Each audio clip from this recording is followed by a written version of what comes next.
भारत का इतना लेकर के माथे पर मत बैठो कि हम भारत बना के चलेंगे, भारत बना। बैलगाड़ी में दो बैल चले जा रहे थे, बैलगाड़ी लेकर के, सामान लेकर के। एक कुत्ता वो दोनों बैलों के बीच में नीचे,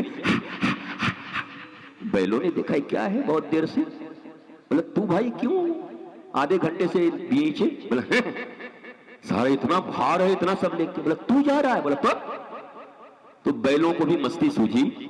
बैलों ने कहा भाई थोड़ा आराम कर लो फिर ले चलना।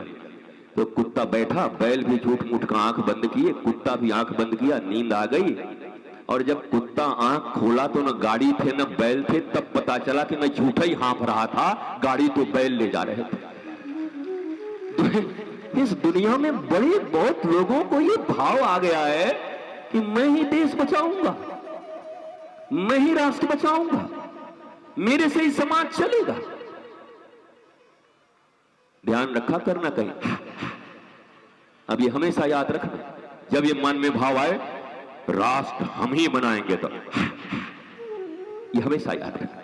ये भी एक सूत्र देके जा रहा हूं। कई लोग इतने परेशान हैं, राष्ट्र बनाएंगे। खुद को बनाओ, खुद योग्य बनो। राष्ट्र के एक यूनिट हो तुम। एक एक व्यक्ति मिलकर भारत का निर्माण कर रहा है। इस पंडाल में बैठे एक एक व्यक्ति ही भारत है, और जितना भारत मेरे हिस्से में है उसका निर्माण मैं करूंगा। ये भावना हो, और इस भावना से भारत का निर्माण होगा।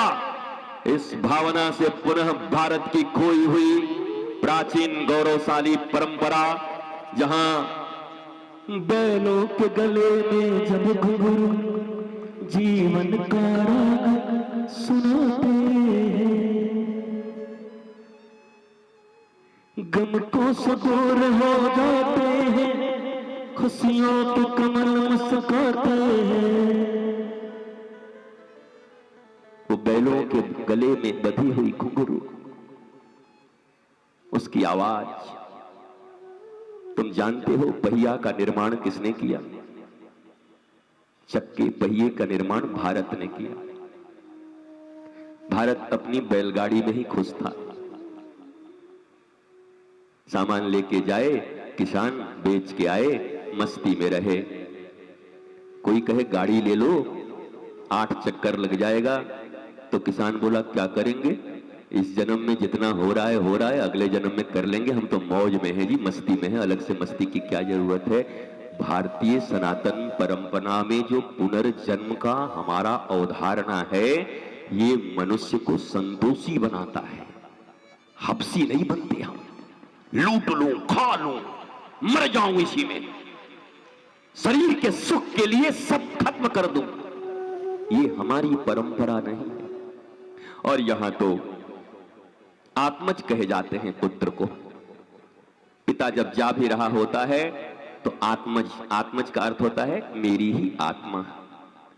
तो जहां तो बेटे को कुत्ते खाने के लिए छोड़ देते हैं, और कॉन्वेंट में अनाथों के टाइप, वहां पिता पुत्र का क्या संबंध, पिता पुत्र का संबंध तो यहां है, जब पिता गौरवशाली तरीके से देखता है मैंने इतना किया, अब मेरी आत्मा मेरे पुत्र के भीतर है, आगे ये करेगा। यहां ये संतोष है पिता के भीतर में, माता के भीतर में। इस संतोष से हम जीते। और आज हमारी डॉक्टर बहू बहुत खुश होगी कि अच्छा इतना यहां पर डेवलप था हमारे यहां, मेडिकल साइंस इतना डेवलप था। और तो हिपोक्रेटिक्स एक था वहां पर उन लोगों का। आपको पता है अमेरिका के राष्ट्रपति जॉर्ज वाशिंगटन की मृत्यु कैसे हुई थी? Do you know? उनकी शल्य क्रिया के कारण। क्योंकि उसका जो मेडिकल साइंस था, यूरोपियन मेडिकल साइंस, ये मानता था कि तुम्हारे भीतर में कोई बीमारी है, बुखार हो गई, खांसी हो गई, तो नस काट के तुम्हारे खून को बहाते थे। गंदे खून के कारण यह हो रहा है। और जॉर्ज वाशिंगटन की मृत्यु का कारण खोजना तो क्या था? उसके बाद भी तुम्हें अमेरिका बहुत डेवलप लगता है और भारत पीछे लगता है। यहां तो एक पुड़िया दे करके वैद्य मरते हुए लोगों को उठा देते थे और तुम्हें अपना भारत पीछे लगता है।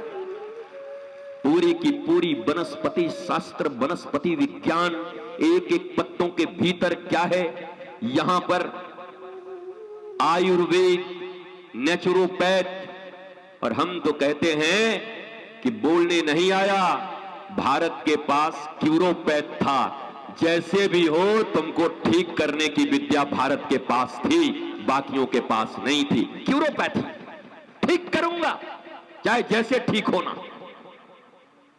तो अपनी इस उन्नति के लिए और इस भावना के लिए गुलामी की मानसिकता से पहले मुक्त हो जाओ और एक भारतीय होने पर गौरव रखो।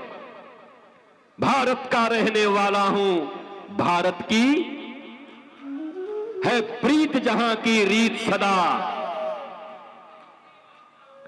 भारत का रहने वाला हूं, भारत की, ये भाव होना चाहिए। मेरे प्यारे छात्रों, दोनों हाथ उठाकर कहो, भारत का रहने वाला हूं और भारत की बात सुनाता हूं। है प्रीत जहां की रीत सदा, मैं गीत वही दोहराता हूं। है प्रीत जहां की रीत सदा, मैं गीत वही दोहराता हूं।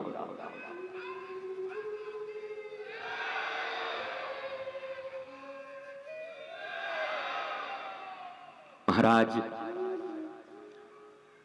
ऐसी दिव्य व्यवस्था, कृषि की ऐसी व्यवस्था कि अगर आज पुनः पुनः लागू कर दिया जाए, और मैं अजीत महापात्रा जी जो रिसर्च कर रहे हैं और जो कुछ देश को देने जा रहे हैं, वैज्ञानिक अवधारणा पर, गऊ के खुर में क्या है, गऊ के सिंग में क्या है, प्रामाणिक, केवल मौखिक नहीं, विज्ञान के द्वारा प्रामाणिक उन चीजों का प्रकाश जब हमारे बीच होगा, तो मुझे पूरा विश्वास है कि फिर किसी को कुछ बोलना नहीं होगा। भारत की कृषि व्यवस्था भी चरम पर होगी। 1 एकड़ में उस समय 65 से 70 क्विंटल अनाज रिटन है। 65 से 70 क्विंटल अनाज 1 एकड़ भूमि में। पर आज तुम्हारी भूमि को तुमने कैसा बना दिया, जाकर बेच बेच के लोग भाग रहे हैं, उसमें घास भी न उगे। भारत मां की भूमि को भी तुमने नष्ट कर दिया।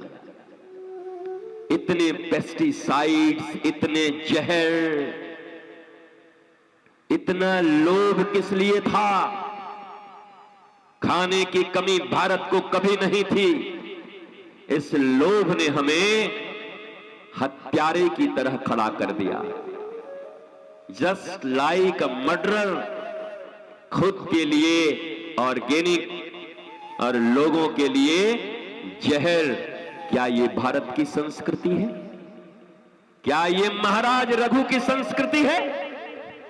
जो महाराज रघु स्वयं घास खाकर रह रहे हो और उनकी जनता, अवध की जनता आनंद के साथ रह रही हो,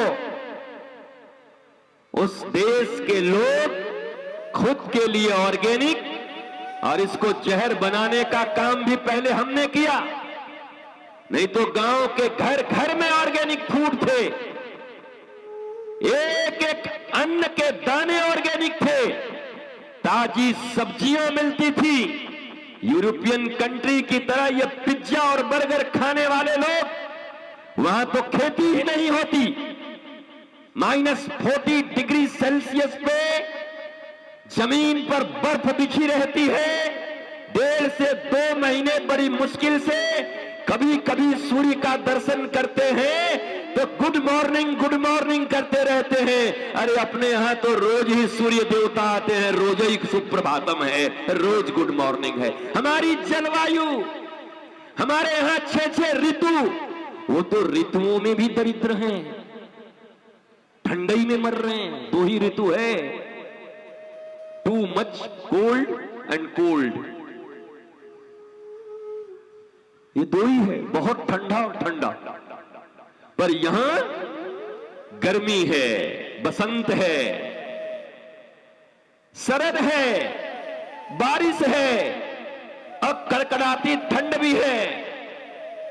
सब कुछ 3-3 फसल होने के उपाय इसी भारत की भूमि पर हैं। सारी दुनिया में निर्यात 37% उस समय, फिर वही विलियम्स और फिर वही 37% निर्यात करता था भारत। बाकी विश्व को, पूरे विश्व में निर्यात की जो रेशियो थी, अकेले 1/3 भारत भेजता था दुनिया को खाने के लिए। अब जरा सोचो कि भारत को लोग भूखा और नंगा कहते हैं, जो दुनिया को खिला रहा हो।